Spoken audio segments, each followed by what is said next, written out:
దేశంలో పేదరిక నిర్మూలన కోసం తమ ప్రభుత్వం చిత్తశుద్ధితో పనిచేస్తుందన్నారు.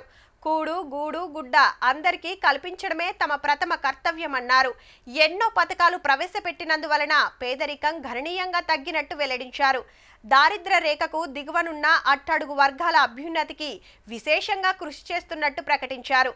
అసమానతలు లేని సమసమాజం దిశగా దేశం పురోగమిస్తున్నట్టు పలు సర్వేలు తెలియజేశాయి. ఇదిలా ఉండగా మీరెందుకు గరీబులైతారు? మీకేం తక్కువ, మస్తు పైకం ఉన్నోళ్ళు. అవు మరి పట్నంలో ఉండుకుంటా నెలకు 1047 రూపాయలు ఖర్చు పెడతలేరా? పల్లెలలో ఉన్నోళ్ళు నెలకు 972 రూపాయలని నడిపించుకుంటలేరా? ఇక మీరు లేనోళ్ళు ఎట్లయితారు? ఓ మేం కాదు, ఖుద్దు దేశం పెద్ద బ్యాంకే చెప్పింది. అంటే సిటీలు ఉంటోళ్ళు రోజుకు 47 రూపాయలు, ఊళ్ళలో ఉన్నోళ్ళు 32 రూపాయలు ఖర్చు పెట్టిరంటే వీళ్ళు పేదోళ్ళ కిందికి రారన్నట్టు. గతనే బయట నాష్ట చేసినా 2 సమోసాలు తిన్నా మంచిగా బతుకుతున్న వాళ్ళ కిందనే లెక్క.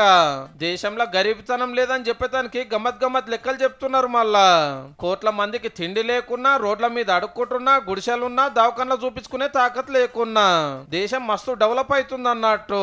సెంటర్ వాళ్ళ కింద ఉండే నీతి ఆయోగ్ లెక్కల ప్రకారము 100కి 11 మందే ఉన్నారట పేదలు. ఉత్తరప్రదేశ్, బీహార్, మధ్యప్రదేశ్, ఒడిశా, రాజస్థాన్ రాష్ట్రాలలో మస్తు తగ్గిరట. మరి అయితే పానం మంచిగా లేక తినటానికి తిండి, తాగటానికి నీళ్లు, ఉండటానికి నీడ లేకుంటే పేదల కిందికి లెక్క కట్టాలని దునియా ఆరోగ్య సంఘం చెప్తుంటే మనకాన్నేమో తరిక గిట్ల ఉంది.